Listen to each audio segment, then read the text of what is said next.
Olá pessoal, vamos a essa videoaula onde estudaremos vetor. Vetor ou matriz unidimensional. Você pode adotar qualquer um desses dois nomes. Vamos adotar como vetor uma estrutura homogênea de dados, também conhecida como variável composta. Olha só, um vetor, você pode subdividir a sua variável em quantas posições você quiser. Até então a gente tinha estudado apenas variável simples, onde a gente colocava um valor e imediatamente perdia o valor que estava lá. Agora você pode armazenar quantos valores você quiser dentro da mesma variável, desde que sejam do mesmo tipo. Por isso que a estrutura é homogênea. Tem que ser do mesmo tipo. Se é inteiro, é tudo inteiro. Se é real, é tudo real. Se é caractere, é tudo caractere e assim por diante. Nesse caso, neste caso aqui, eu subdividi a minha variável em 10 partes. Mas observem, os índices variam de 0 a 9. Então, a primeira posição do vetor, o primeiro elemento é guardado na posição 0. O segundo na posição 1. E é sempre assim. Então, o primeiro índice do vetor, obrigatoriamente é 0. Um vetor de 10 posições, ele terá como índices 0 até 9. Então, o índice é que vai me permitir acessar cada elemento deste vetor. Eu posso acessar, por exemplo, o quarto elemento, que está aqui na posição 3. O quarto elemento está na posição 3. Para eu acessar, basta colocar o nome do vetor e o índice. Como fazer isso? Vamos ver agora para frente. Primeiramente, vamos ver como é que se declara um vetor. Como é que se declara um vetor na memória? Você tem que colocar o tipo, o nome dele e o tamanho dele entre colchetes. Um exemplo aqui de um vetor cujo nome é x, de 10 posições do tipo inteiro. Bem simplesinho. Int x e o tamanho. Se fosse uma variável simples, seria apenas int x, como a gente tem feito. Mas agora é uma variável composta. Você tem que definir aqui, entre colchetes, qual o tamanho dessa variável composta. Então, como que entra com dados aqui em um vetor, utilizando o comando scan? Como que entra com dados aqui?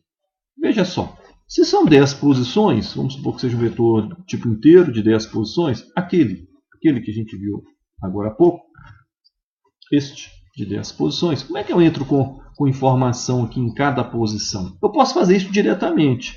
Como eu disse, se você coloca o nome do vetor, no nosso caso é x, colchete e o índice. Mas eu teria que fazer isso 10 vezes. Então é mais fácil fazer utilizando um comando de repetição, fazendo ele variar 10 vezes. Mas o primeiro índice é 0, então tem que começar com 0. Então vamos adotar esse i aqui como sendo índice. Então, para i de 0 até 9, ou seja, 10 vezes, né? I menor que 10, faz o quê? Leia o vetor, não esqueci de colocar aqui o i comercial, endereçamento de memória, né? O nome do vetor, x, colchete abrindo, o índice, no caso é o i, porque o i vai variar de 0 até 9, colchete fechando. E dessa forma que a gente vai fazer a leitura. Como o i está valendo 0 a primeira vez, então eu vou ler x índice 0. O i passa para 1, vou ler x índice 1. E assim por diante até x índice 9. Vou preencher todo o vetor dessa forma aqui, utilizando o comando de repetição. Então agora trabalhando com vetor, trabalhando com essa matriz unidimensional, nós vamos a todo tempo estar trabalhando com índice. Colchete abrindo, índice e colchete fechando. Ok. Como que eu faço a impressão? Vamos supor que eu tenha modificado o vetor e queira imprimir esse vetor na tela aí.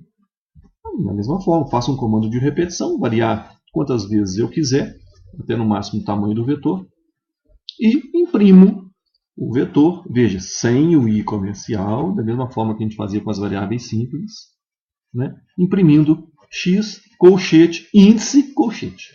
Então, no caso aqui, o i a primeira vez vale 0, vou imprimir o x índice 0. Depois o i passa para 1, vou imprimir o x índice 1. Dessa forma, eu vou imprimir elemento por elemento do vetor na tela. Ok. Vamos ver um exercício para facilitar o entendimento.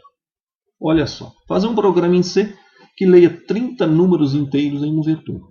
Então eu vou ler 30 números, pessoal, e vou colocar em apenas uma variável. Olha que legal. Não vou gastar 30 variáveis, eu vou gastar uma variável apenas e vou armazenar essas informações, todas as 30 variáveis, os 30 elementos, perdão, dentro da mesma variável, da variável composta vetor. Calcule e escreva a soma desses números. Então, eu vou ler todos os números e vou somar todos esses números e armazenar em um vetor.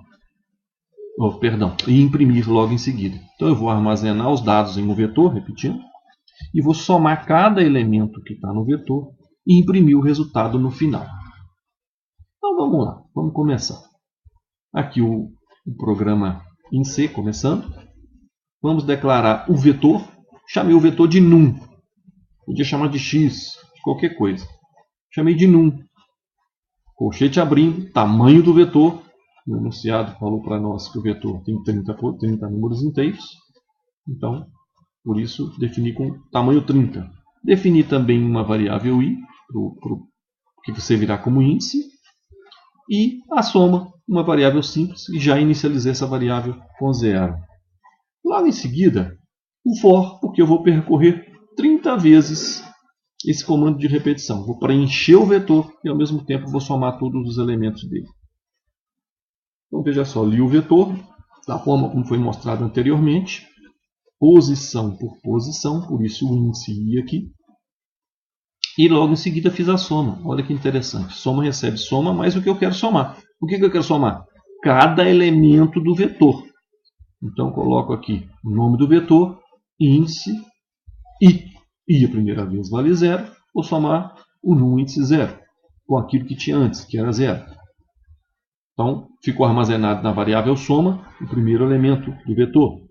Quando eu voltar aqui o i passar para 1, eu vou somar num índice 1, o valor que tiver lá, com aquilo que eu tinha antes. E assim por diante, num índice 2, com aquilo que tinha lá, num índice 3, até o num índice 29, que é o último, né, o 30º elemento. Feito isto, aí sim, posso imprimir a soma. Vou imprimir a soma dos elementos do vetor. Ok? Obrigado.